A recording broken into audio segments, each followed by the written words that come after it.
Hello साथियों, मैं पंकज वैष्णव आप सभी का स्वागत करता हूं मिशन ज्ञान चैनल पर। आज हम जानेंगे भारत की प्राकृतिक वनस्पति के बारे में। इस चैप्टर में हमें मुख्य रूप से यह देखना है कि भारत में कौन कौन से वन पाए जाते हैं, वो मुख्यतया किन क्षेत्रों में या किन राज्यों में पाए जाते हैं और उनमें मुख्य रूप से कौन कौन से पेड़ मिलते हैं। साथ ही कुछ और बातें भी हम जानेंगे। तो आइए शुरू करते हैं भारत की प्राकृतिक वनस्पति। पहले हम ये जानते हैं कि वनस्पति होती क्या है। पेड़ पौधों के समूह को ही आसान भाषा में वनस्पति कहा जाता है। और यदि प्राकृतिक वनस्पति की बात की जाए तो पौधों का वो समूह जो बिना किसी बाहरी हस्तक्षेप के लंबे समय तक उगा रहता है, जैसे कि वनों में पाई जाने वाली वनस्पति, वनों में पाए जाने वाले पेड़ पौधे, चूंकि वो किसी भी बिना बाहरी हस्तक्षेप के या बिना किसी मानवीय हस्तक्षेप के ही लंबे समय तक बने रहते हैं, इसलिए उन्हें प्राकृतिक वनस्पति कहते हैं। साथ ही प्राकृतिक वनस्पति मिट्टी और जलवायु परिस्थिति में अपने आप को ढाल लेते हैं। चूंकि भारत में मिट्टी और जलवायु कंडीशन की बहुत ज्यादा विविधता है, इसलिए भारत में अनेक प्रकार के वन पाए जाते हैं। हमें इन्हीं वनों को देखना है। तो भारत में मुख्य रूप से 5 प्रकार के वन पाए जाते हैं। पहला है उष्णकटिबंधीय सदाबहार और अर्ध सदाबहार वन। दूसरा है उष्णकटिबंधीय आर्द्र पर्णपाती एवं शुष्क पर्णपाती वन। तीसरा है उष्णकटिबंधीय कांटेदार वन। चौथा है पर्वतीय वन और पांचवा है मैंग्रोव वन। इन्हीं पांचों वनों को हम एक एक करके डिटेल में देखेंगे। तो सबसे पहले शुरुआत करते हैं उष्णकटिबंधीय सदाबहार एवं अर्ध सदाबहार वन। अब इसमें भी 2 कैटेगरी के वन हमें देखने को मिलेंगे। एक तो उष्णकटिबंधीय सदाबहार वन और दूसरा है उष्णकटिबंधीय अर्ध सदाबहार वन। उष्णकटिबंधीय का मीनिंग क्या होता है? जिन क्षेत्रों में तापमान साल भर लगभग ठीक ठाक बना रहता है, ज्यादा बना रहता है, वो उष्णकटिबंधीय क्षेत्रों में आते हैं। और सदाबहार का मतलब क्या होता है कि जो साल भर ही हरे भरे बने रहते हैं, तो उन्हें कहा जाता है उष्णकटिबंधीय सदाबहार वन। अब उष्णकटिबंधीय सदाबहार वन के लिए जलवायु कंडीशन कैसी होनी चाहिए? तापमान ठीक ठाक होना चाहिए, मतलब कि 15 से 30 डिग्री सेल्सियस साल भर होना चाहिए। साथ ही वर्षा बहुत अच्छी होनी चाहिए, 200 सेंटीमीटर से भी ज्यादा होनी चाहिए। इनकी विशेषता क्या है? ये सघन होते हैं, बहुत ज्यादा घने होते हैं, ये सदा हरे भरे रहते हैं, जिन्हें सदा हरित कहा जाता है। और परतों वाले होते हैं। परतों वाले मतलब कि इनमें नीचे से ऊपर की तरफ अलग अलग हाइट वाले पेड़ पौधे मिलेंगे। सबसे नीचे आपको मिलेंगी झाड़ियां और बेलें, उससे मीडियम हाइट पे मिलेंगे आपको मध्यम कद वाले पेड़, और सबसे ऊपर रहेंगे आपके बहुत लंबी हाइट वाले पेड़। तो चूंकि ये परतों वाले होते हैं तो बहुत ज्यादा घने, हरे भरे और सदा हरित रहने वाले दिखाई देते हैं। इनमें वृक्षों की लंबाई 60 मीटर या उससे अधिक भी होती है। और चूंकि यहां पर बहुत ज्यादा वर्षा होती है, तो इस कारण इन वृक्षों की लकड़ी बहुत ज्यादा कठोर मानी जाती है।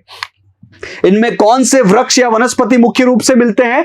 तो एनी, इबोनी, रोजवुड और महोगनी इन उष्णकटिबंधीय सदाबहार वनों के मुख्य वृक्ष है। तो एग्जाम में क्वेश्चन देखने को मिलेगा कि रोजवुड कौन से वनों में पाया जाता है, तो हमें ध्यान रखना है कि ये उष्णकटिबंधीय सदाबहार वनों में मिलते हैं। अब भारत में उष्णकटिबंधीय सदाबहार वन हमें कहां देखने को मिलेंगे?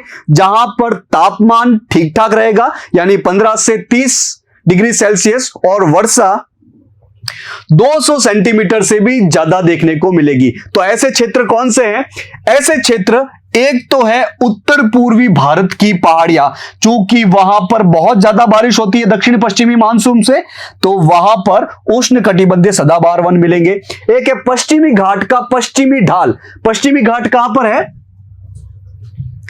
भारत का जो दक्षिण हिस्सा है, भारत का जो दक्षिण हिस्सा है उसका पश्चिम में आपको पश्चिमी घाट नामक की पहाड़ियां मिलेंगी और उसके पश्चिमी ढाल पर चूंकि दक्षिणी पश्चिमी मानसून से बहुत ज्यादा बारिश होती है इसलिए वहां पे उष्ण कटिबंधीय सदाबहार वन देखने को मिलेंगे। इसके अलावा अंडमान निकोबार द्वीप समूह में चूंकि यहां भी बहुत ज्यादा बारिश होती है इसलिए यहां पर भी उष्ण कटिबंधीय सदाबहार वन देखने को मिलेंगे। तो उष्ण कटिबंधीय सदाबहार वन एक तो उत्तरी पूर्वी भारत की पहाड़ियां, एक अंडमान निकोबार और दूसरा है आपका पश्चिमी घाट का पश्चिमी ढाल पर। तो एग्जाम में क्वेश्चन आएगा कि सदाबहार उष्ण कटिबंधीय सदाबहार वन कौन कौन से क्षेत्रों में देखने को मिलते हैं, तो पश्चिमी घाट के पश्चिमी ढलान पर, अंडमान निकोबार द्वीप समूह में और उत्तरी पूर्वी भारत की पहाड़ियों में। अब उष्ण कटिबंधीय सदाबहार वन के बाद आएगा नंबर उष्ण कटिबंधीय अर्ध सदाबहार वन में। हालांकि ये इतने ज्यादा हरे भरे नहीं होते हैं फिर भी ये दूसरे वनों की अपेक्षा हरे भरे दिखाई देते हैं क्योंकि इनमें वर्षा कम होती है। क्या विशेषता है इनकी, ये सदाबहार और आर्द्र पर्णपाती वनों के बीच वाला एरिया है। अभी देखेंगे हम आर्द्र पर्णपाती वन क्या होते हैं। इनमें मुख्य वृक्ष कौन पाए जाते हैं, कौन कौन से पाए जाते हैं, होलक और केल। कहां कहां पे पाए जाते हैं, जहां पर उष्ण कटिबंधीय सदाबहार वन पाए जाते हैं उनके आसपास वाले उन क्षेत्रों में जहां पर बारिश 200 सेंटीमीटर से कम होती है। यानी कि उत्तरी पूर्वी भारत में जहां उष्ण कटिबंधीय सदाबहार वन पाए जाते हैं उसके आसपास वाले क्षेत्रों में, अंडमान निकोबार में जहां उष्ण कटिबंधीय सदाबहार वन मिलेंगे उसके आसपास वाले क्षेत्रों में, और पश्चिमी घाट के पश्चिमी ढलान पे जहां पर उष्ण कटिबंधीय सदाबहार वन पाए जाते हैं उसके आसपास वाले उन क्षेत्रों में जहां पर बारिश 200 सेंटीमीटर से थोड़ी सी कम होती है। इसके बाद हम आते हैं दूसरे टाइप के वन पे जो कि है उष्ण कटिबंधीय आर्द्र पर्णपाती और उष्ण कटिबंधीय शुष्क पर्णपाती वन। एक एक करके दोनों को देखते हैं। पहला है उष्ण कटिबंधीय आर्द्र पर्णपाती वन। पर्णपाती मतलब क्या होता है, पर्णपाती मतलब कि वो पेड़ या वो वन जो अपनी पत्तियां गिराते हैं। जब ऐसा मौसम आता है जब बरसात कम होती है, वर्षा कम होती है, तब इन पेड़ों को अपनी पत्तियां गिरानी पड़ती है ताकि इनका पानी का वेस्टेज ज्यादा न हो। तो पहला है उष्ण कटिबंधीय आर्द्र पर्णपाती वन। कौन से जलवायु क्षेत्र में, उन जलवायु क्षेत्र में जहां पर बारिश 100 से लेके 200 सेंटीमीटर के बीच होती है। क्या विशेषता है, चूंकि इनमें आर्द्रता में कमी आ जाती है इसलिए ये अपनी पत्तियां गिरा देते हैं। इनमें मुख्य वृक्ष या वनस्पति कौन सी मिलती है, आंवला, महुआ, हुर्रा, कुसुम, सेमल, शीशम, साल, सागवान, चंदन। एग्जाम में क्वेश्चन देखने को मिलेगा कि सागवान या चंदन कौन से वनों में पाए जाते हैं, तो आपको ध्यान रखना है कि उष्ण कटिबंधीय आर्द्र पर्णपाती वनों में मिलते हैं हमें साल, सागवान, चंदन। ये बहुत ही इंपॉर्टेंट, मुख्य रूप से इनका यूज होता है इमारती लकड़ी के रूप में। कहां पाए जाते हैं ये पश्चिमी घाट के पूर्वी ढाल पर। पश्चिमी घाट के पश्चिमी ढाल पे हमने देखा था कि उष्ण कटिबंधीय सदाबहार वन मिलते हैं, और इसके पूर्वी ढाल पर जहां पर बारिश थोड़ी कम होती है, 100 से 200 सेंटीमीटर होती है, वहां पर आपको उष्ण कटिबंधीय आर्द्र पर्णपाती वन देखने को मिलेंगे। इसके अलावा शिवालिक के सहारे जो तराई क्षेत्र है, शिवालिक कहां पर है, हिमालय की जो तीसरी श्रृंखला है, जो सबसे दक्षिण में श्रृंखला है, उसके सहारे जो तराई वाला क्षेत्र है, एक दलदली क्षेत्र है, वहां पर भी आपको उष्ण कटिबंधीय आर्द्र पर्णपाती वन देखने को मिलेंगे। इसके अलावा उत्तरी पूर्वी भारत या उत्तरी पूर्वी राज्यों और हिमालय का जो गिरिपथ क्षेत्र है, मतलब हिमालय के तलहटी वाला जो क्षेत्र है, वहां पर आपको उष्ण कटिबंधीय आर्द्र पर्णपाती वन देखने को मिलेंगे।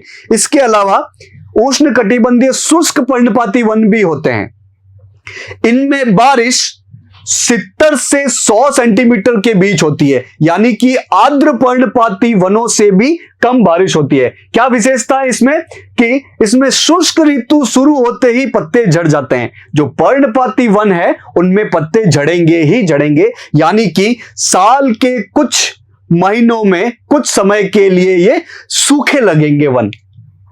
इनकी जड़ें लंबी होती है ताकि ये गहराई से पानी प्राप्त कर सके और अपनी पानी की पूर्ति पूरी कर सके। इनमें कौन कौन से मुख्य वृक्ष पाए जाते हैं? बैल, खैर, तेंदु, पलास और अमलतास। एग्जाम में क्वेश्चन देखने को मिलेगा कि पलास कौन से वनों में पाए जाते हैं, तो मुख्य रूप से ये उष्णकटिबंधीय शुष्क पर्णपाती वनों में मिलते हैं। कहां कहां पे पाए जाते हैं ये? उत्तर प्रदेश और बिहार का मैदानी भाग। उत्तर प्रदेश और बिहार का मैदानी भाग, यहां पर है उत्तर प्रदेश, ये है बिहार वाला क्षेत्र। तो इनमें जो मैदान वाला क्षेत्र है नदियों के द्वारा बनाया हुआ, वहां पर उष्णकटिबंधीय शुष्क पर्णपाती वन देखने को मिलेंगे। इसके अलावा उत्तरी गुजरात और पूर्वी राजस्थान, उत्तरी गुजरात और पूर्वी राजस्थान वाले क्षेत्रों में ये उष्णकटिबंधीय शुष्क पर्णपाती वन देखने को मिलेंगे। नेक्स्ट वनों का प्रकार है उष्णकटिबंधीय कांटेदार वन। कांटेदार वनों में मुख्य रूप से झाड़ियां पाई जाएगी या कांटों वाले पेड़ पाए जाएंगे जहां पर बहुत ज्यादा कम बारिश होती है। तो कौन से जलवायु क्षेत्रों में पाए जाते हैं? जहां पर वार्षिक वर्षा 50 सेंटीमीटर से भी कम होती है, यानी कि बहुत ही कम बारिश होती है। क्या विशेषता है? आर्द्रता बहुत कम है, नमी बहुत कम है, पानी बहुत कम है, क्योंकि वर्षा बहुत ज्यादा कम होती है। और पौधे लगभग पूरे वर्ष ही पत्तों से रहित और झाड़ियों जैसे होते हैं। तो ये पौधे फिर सरवाइव कैसे करते हैं, जिंदा कैसे रह पाते हैं इतने कम पानी में? देखिए, इनकी जड़ें एक तो बहुत ज्यादा लंबी होती है और उन लंबी जड़ों की वजह से ये नीचे से पानी प्राप्त करते हैं। दूसरा, इनकी पत्तियां जो होती है वो बहुत छोटी होती है, गूदेदार होती है और कांटों के रूप में होती है, ताकि सूर्य के तेज प्रकाश के कारण, सूर्य की तेज उष्मा के कारण जो वाष्पीकरण होता है वो इन पेड़ों में, इन पत्तियों में कम हो और पानी का लॉस कम हो। तो इस प्रकार इनमें कुछ विशेषताएं हैं जिसकी वजह से ये ऐसे सूखे क्षेत्रों में भी जिंदा रह पाते हैं। मुख्य रूप से इनमें कौन से वृक्ष पाए जाते हैं? बेर, बबूल, खैर, खजूर, नीम, खेजड़ी, पलास। तो क्वेश्चन आएगा कि खेजड़ी किस प्रकार के वनों में पाया जाता है? तो ये उष्णकटिबंधीय कांटेदार वनों में पाया जाता है। अगर वितरण की बात की जाए कि कौन कौन से क्षेत्रों में मिलते हैं, तो एक तो दक्षिणी पश्चिमी पंजाब, पंजाब का उधर वाला क्षेत्र जो कि राजस्थान और पाकिस्तान की तरफ आता है, दक्षिणी पश्चिमी पंजाब। चूंकि वो सूखा क्षेत्र है, बारिश बहुत कम होती है, तो वहां पर उष्णकटिबंधीय कांटेदार वन मिलते हैं। एक हरियाणा वाला क्षेत्र, पंजाब के पास में ही हरियाणा वाला क्षेत्र, राजस्थान का बहुत बड़ा क्षेत्र उष्णकटिबंधीय कांटेदार वनों से घिरा हुआ है। इसके अलावा गुजरात और मध्य प्रदेश में भी ये उष्णकटिबंधीय कांटेदार वन देखने को मिलेंगे। नेक्स्ट वनों का प्रकार है पर्वतीय वन। पर्वतीय क्षेत्रों में जिस प्रकार के वन पाए जाते हैं उन्हें पर्वतीय वन कहा जाता है। अब पर्वतीय वन को भारत में हमें दो रूप से देखना है। एक तो उत्तर भारत में जहां पर मुख्य रूप से हिमालय पर्वतमाला मिलती है, वहां के पर्वतीय वन जिसे हम उत्तरी पर्वतीय वन कहते हैं, और दूसरा दक्षिण भारत में जहां पर मुख्य रूप से पश्चिमी घाट और पूर्वी घाट के रूप में हमें पहाड़ियां देखने को मिलती है, वहां पर जो वन पाए जाते हैं उन्हें दक्षिणी पर्वतीय वन कहते हैं। तो एक एक करके हम उत्तरी पर्वतीय वन और दक्षिणी पर्वतीय वन को देखते हैं। पहले देखते हैं उत्तरी पर्वतीय वन, जो कि मुख्य रूप से हिमालय में देखने को मिलेंगे। पर्वतों के साथ एक विशेषता होती है कि जैसे जैसे हम ऊंचाई पे बढ़ते जाते हैं, तापमान कम होता जाता है और जलवायु कंडीशन चेंज होती जाती है, और जैसे ही जलवायु कंडीशन चेंज होगी वैसे ही हमें अलग अलग प्रकार की वनस्पति और वृक्ष देखने को मिलेंगे। तो ऊंचाई बढ़ने के साथ साथ इन हिमालय क्षेत्र में सबसे नीचे जहां उष्णकटिबंधीय वन मिलते हैं, वहीं सबसे ऊपर चूंकि तापमान बहुत कम हो जाता है, इसलिए वहां पर टुंड्रा वन और टुंड्रा वनस्पति देखने को मिलेगी। हिमालय में जो क्षेत्र तिब्बत की ओर है, हिमालय में जो क्षेत्र, इस मैप से आप देखिए कि हिमालय में जो क्षेत्र तिब्बत की ओर है, चूंकि वहां बारिश बहुत कम होती है, इसलिए वहां पर शुष्क वन या शुष्क वनस्पति देखने को मिलेगी। वहीं इस तरफ जो दक्षिणी ढाल है, भारत की तरफ जो ढाल है, चूंकि दक्षिणी पश्चिमी मानसून से वहां पर बहुत ज्यादा बारिश होती है, इसलिए वहां पर आपको अधिक वर्षा वाले क्षेत्र की वनस्पति देखने को मिलेगी। अब हिमालय के पर्वतीय वनों में अलग अलग प्रकार के पेड़ देखने को मिलेंगे, जो कम ऊंचाई से बढ़ती ऊंचाई के साथ साथ चेंज होते रहेंगे। तो सबसे नीचे जो पेड़ देखने को मिलेंगे तलहटी में, हिमालय के सबसे नीचे, वहां पर पर्णपाती वन मिलेंगे, यानी कि वहां पर ऐसे वन मिलेंगे जो कि पत्ते गिराते हो। वहीं जैसे जैसे आप ऊपर जाओगे 1000 से 2000 मीटर, तो आर्द्र शीतोष्ण कटिबंधीय वन देखने को मिलेंगे, थोड़े से कम पत्ते गिराते हैं। फिर आप पश्चिम बंगाल वाले जो पहाड़ी क्षेत्र है, उत्तराखंड के पहाड़ी क्षेत्र है, वहां पर सदाबहार वन देखने को मिलेंगे, जो साल भर हरे भरे रहते हैं और इनमें ओक, चेस्टनट आदि वृक्ष देखने को मिलेंगे। तो हमें इतनी सारी चीजें एग्जाम के लिए याद नहीं रखनी है, हमें मेन चीज जो याद रखनी है वो है कि हिमालय के क्षेत्रों में कौन कौन से पेड़ मिलेंगे। तो आप पेड़ों के नाम याद रख लीजिए, ओक और चेस्टनट, ये पहाड़ी क्षेत्रों में पाए जाते हैं और विशेष रूप से ये हिमालय के पहाड़ी क्षेत्रों में मिलते हैं। इसके अलावा चीड़ भी हिमालय के पहाड़ी क्षेत्रों में मिलने वाला पेड़ है। देवदार, चिनार, वालन, ये भी पहाड़ी क्षेत्र, हिमालय के पहाड़ी क्षेत्रों में मिलने वाले वृक्ष हैं। एग्जाम में क्वेश्चन मिलेगा, देवदार कौन से वनों में पाया जाता है? तो ये हिमालय के पर्वतीय वनों में पाया जाता है।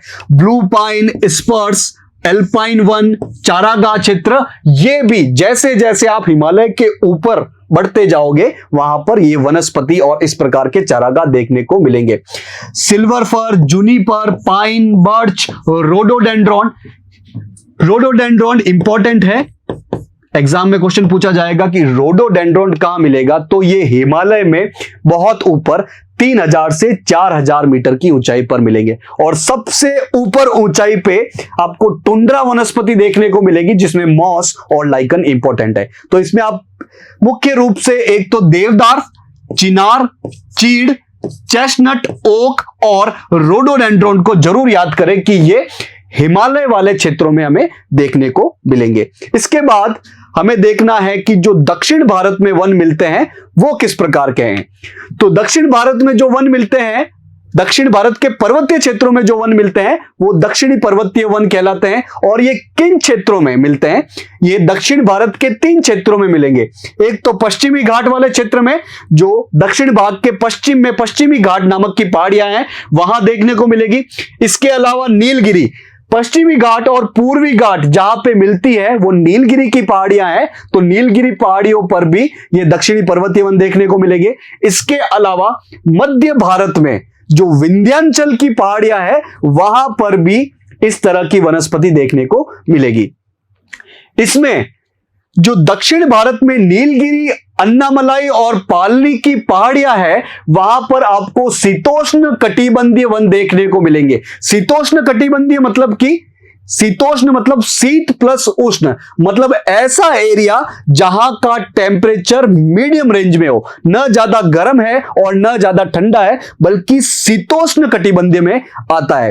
तो इन क्षेत्रों में ये जो शीतोष्ण कटिबंधीय वन देखने को मिलते हैं उन्हें स्पेसिफिकली शोला कहा जाता है। तो एग्जाम में क्वेश्चन देखने को मिलेगा शोला क्या है, तो जवाब होगा दक्षिणी भारत की ये जो पहाड़ियां है नीलगिरी, अन्नामलाई, इन पे जो शीतोष्ण कटिबंधीय वन देखने को मिलते हैं, शीतोष्ण कटिबंधीय वनस्पति देखने को मिलती है, उन्हें कहा जाता है शोला। अच्छा, दक्षिणी पर्वतीय वनों में कौन कौन सी वनस्पति देखने को मिलेगी?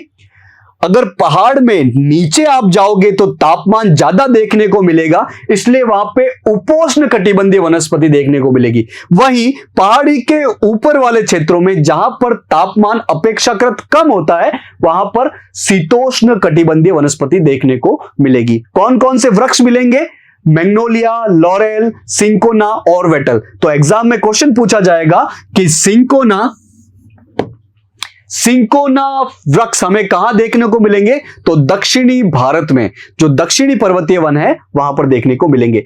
और इनका वितरण कहां है? कर्नाटक, केरल, तमिलनाडु, पश्चिमी घाट, विंध्याचल, नीलगिरी, सतपुड़ा, मैकॉल, ये जो पहाड़ियां हैं जो कि मुख्य रूप से दक्षिण भारत में आती है, यहां पर आपको दक्षिणी पर्वतीय वन मुख्य रूप से देखने को मिलेंगे। नेक्स्ट और लास्ट वन है अपना मैंग्रोव वन।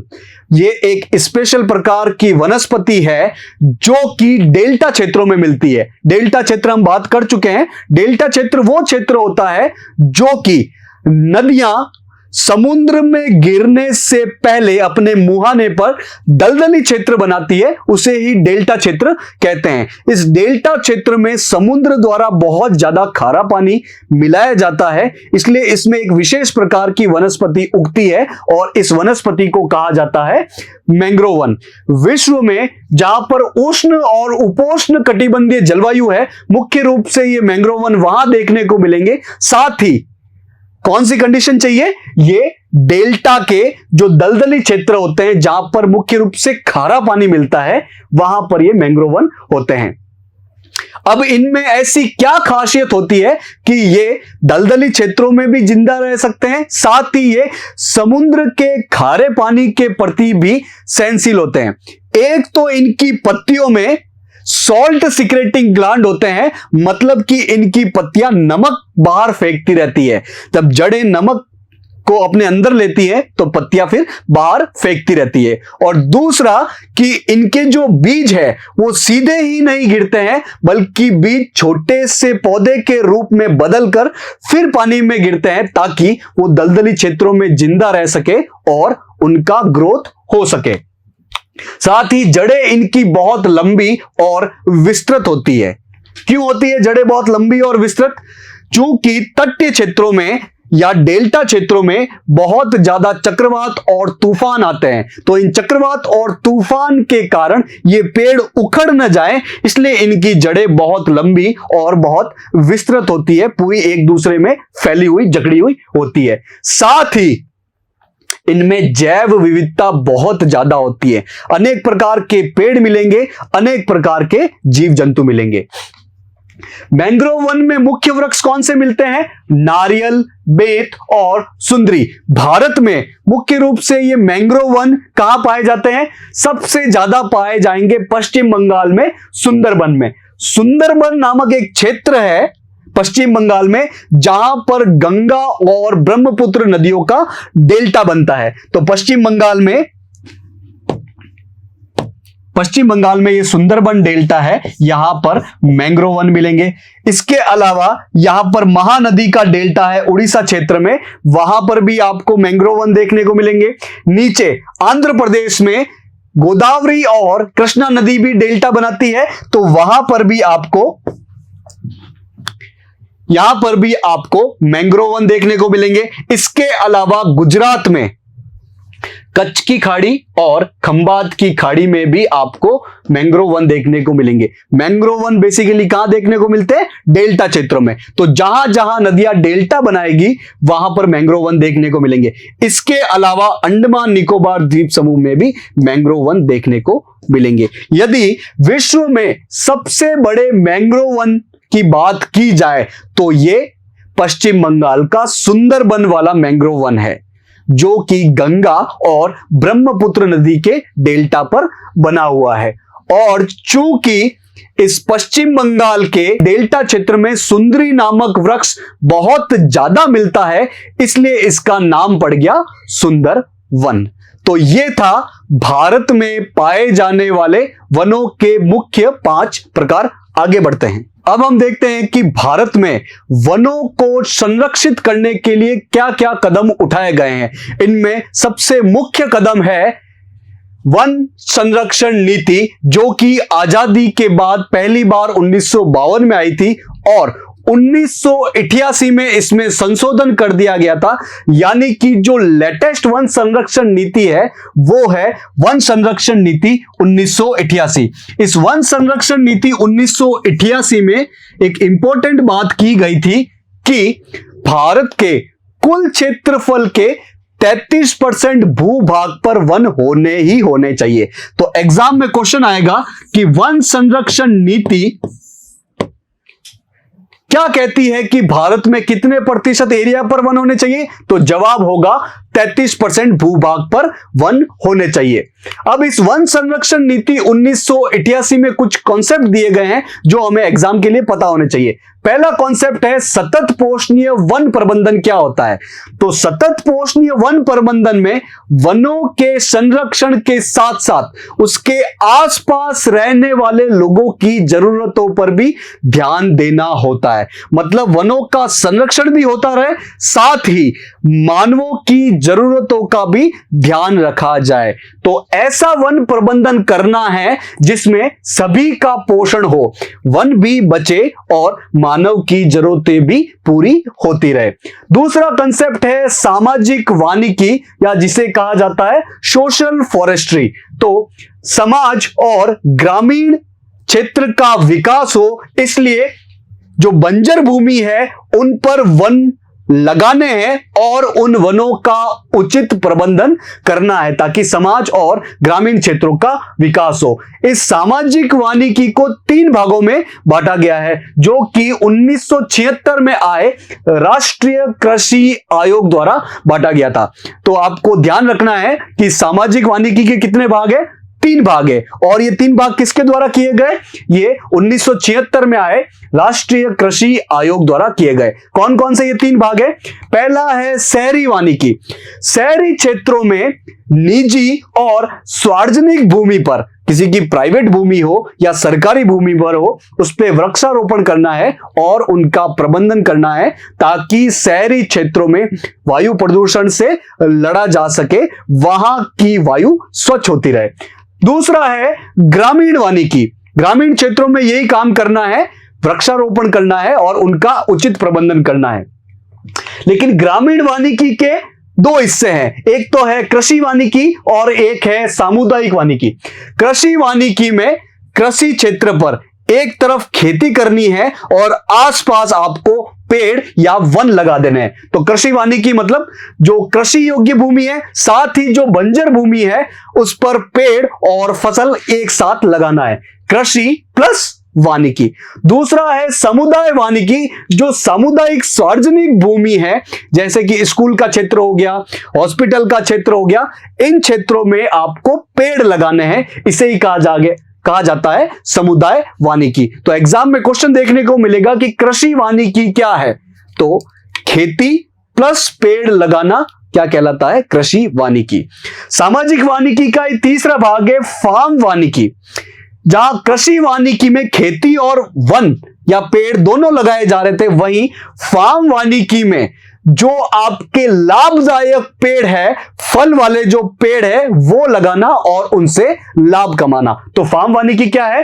किसानों द्वारा अपने खेतों में जो व्यापारिक महत्व के, जो लाभ के महत्व के पेड़ है, वो पेड़ लगाना किस में आएगा? फार्म वानिकी में। तो ये थे सामाजिक वानिकी और उसके 3 भाग। अब हमें कुछ और इंपॉर्टेंट बात देखनी है जो कि एग्जाम के लिए बहुत इंपॉर्टेंट होने वाली है। पहला है खेजड़ली आंदोलन। 1780 में राजस्थान में जोधपुर जिले में खेजड़ली गांव है, वहां पर अमृता देवी विश्नोई नाम की एक बहादुर महिला द्वारा खेजड़ी के पेड़ों को बचाए जाने के लिए अपने प्राणों की आहुति दी। उसमें 300 से ज्यादा लोगों ने अपना बलिदान दिया। तो आपको ध्यान रखना है कि खेजड़ली आंदोलन किससे संबंधित है? ये वनों के संरक्षण से संबंधित है। नाम याद रखना है, अमृता देवी विश्नोई जी। किनसे जुड़ी हुई है? ये वन संरक्षण से जुड़ी हुई है। और कहां की बात है? ये राजस्थान की बात है। ऐसा ही एक आंदोलन अभी कुछ साल पहले ही, लगभग 40 साल पहले देखने को मिलता है, चिपको आंदोलन। ये उत्तराखंड में टिहरी गढ़वाल क्षेत्र में हुआ था और इनके अगुआ थे सुंदरलाल बहुगुणा। इन्होंने पेड़ों तथा हरियाली को बचाने के लिए बहुत बड़ा आंदोलन किया, बहुत ज्यादा संघर्ष किया। तीसरी इंपॉर्टेंट बात है कि वनों को हम वितान घनत्व के आधार पर किस प्रकार बांट सकते हैं। पहले समझते हैं वितान घनत्व क्या होता है। वितान घनत्व को हम आसान भाषा में समझे तो एक पेड़ कितनी छाया देता है उसे ही कहा जाता है वितान घनत्व। तो किसी क्षेत्र में वितान घनत्व ज्यादा है इसका मतलब वहां पर पेड़ ज्यादा है, और किसी क्षेत्र में यदि वितान घनत्व कम है इसका मतलब वहां पर पेड़ कम है। तो पेड़ ज्यादा या पेड़ कम के आधार पर हमें वनों को बांटना है। पहला है अति सघन वन, जहां पर वितान घनत्व 70% से ज्यादा हो, मतलब जिस एरिया में 70% एरिया पर पेड़ लगे हो तो वो वन क्या कहलाएगा? अति सघन वन कहलाएगा। वहीं जिस क्षेत्र में वितान घनत्व 40 से 70% हो वो वन कहलाएंगे मध्यम सघन वन। फिर है 10 से अगर 40% वितान घनत्व हो तो वो कहलाएंगे खुले वन, और यदि 10% से कम हो वितान घनत्व तो वो वन कहलाएंगे झाड़ी वन। तो यहां से भी हमें एग्जाम में क्वेश्चन देखने को मिलेगा कि यदि वितान घनत्व 10% से कम हो तो वो कौन से वन होंगे? झाड़ी वन होंगे। उल्टा भी क्वेश्चन पूछा जा सकता है कि झाड़ी वनों में वितान घनत्व कितना देखने को मिलेगा? 10% से भी कम देखने को मिलेगा। अब हम बात करते हैं कि भारत वन स्थिति रिपोर्ट क्या है। भारत में वन और वृक्ष कितने हैं इसकी स्थिति को बताने के लिए एक रिपोर्ट निकाली जाती है जो कि हर 2 साल में निकाल जाती है। ये निकालता कौन है? ये भारतीय वन सर्वेक्षण यानी फॉरेस्ट सर्वे ऑफ इंडिया निकालती है। ये पहला सर्वेक्षण आया था 1987 में, जब भारतीय वन नीति आई थी, वन संरक्षण नीति आई थी 1988 में। उससे 1 साल पहले से ये सर्वेक्षण निकाला जा रहा है, ये रिपोर्ट निकाली जा रही है। और अभी लेटेस्ट नवीनतम रिपोर्ट जो है वो 2021 में आई थी और वो 17वां सर्वेक्षण है। इसमें किया क्या जाता है, आपको उद्देश्य ध्यान रखना है कि भारत में कितने वन है और कितने वृक्ष है, उनकी स्थिति का जायजा लिया जाता है इस भारतीय वन स्थिति रिपोर्ट में। लास्ट पॉइंट हमें देखना है, ये कुछ वनों से जुड़ी हुई या प्राणियों से जुड़ी हुई या वनस्पति से जुड़ी हुई कुछ 3 बॉडीज है, उनके बारे में हमें पता होना चाहिए। पहली है भारतीय वनस्पति सर्वेक्षण, दूसरी है भारतीय प्राणी सर्वेक्षण और तीसरा है भारतीय वन सर्वेक्षण। इन तीनों की स्थापना हमें पता होनी चाहिए। ये आजादी से बहुत पहले 1890 में हुई थी, ये भी आजादी से बहुत पहले 1916 में स्थापित हुई थी, और ये आजादी के बहुत बाद 1981 में स्थापित हुई थी। इसका मुख्यालय, इन दोनों का मुख्यालय कोलकाता में है और भारतीय वन सर्वेक्षण का मुख्यालय देहरादून में है। ये तीनों एक ही मंत्रालय के अंतर्गत आने वाली बॉडी है, जिस मंत्रालय का नाम है पर्यावरण, वन एवं जलवायु परिवर्तन मंत्रालय। शॉर्ट में आप याद रखें, ये पर्यावरण मंत्रालय के अंतर्गत आने वाली बॉडीज है। तीनों का उद्देश्य क्या है? चूंकि इसके नाम में वनस्पति है तो ये वनस्पतियों, पादपों, इनका सर्वेक्षण करते हैं और इन पर रिसर्च करते हैं।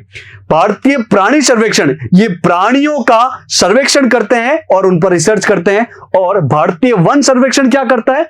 वन संसाधनों का सर्वेक्षण और रिसर्च करते हैं। तो इन 3 बॉडीज से रिलेटेड हमें ये बेसिक चीजें पता होनी चाहिए, इनसे हमें क्वेश्चन देखने को मिलते हैं। तो ये था भारत की प्राकृतिक वनस्पति से रिलेटेड सारे इंपॉर्टेंट पॉइंट जो एग्जाम में हमें देखने को मिलेंगे। तो आशा है कि आज का लेक्चर आपको समझ में आया होगा। मिशन ज्ञान से जुड़ने के लिए आप सभी लोगों का बहुत बहुत धन्यवाद।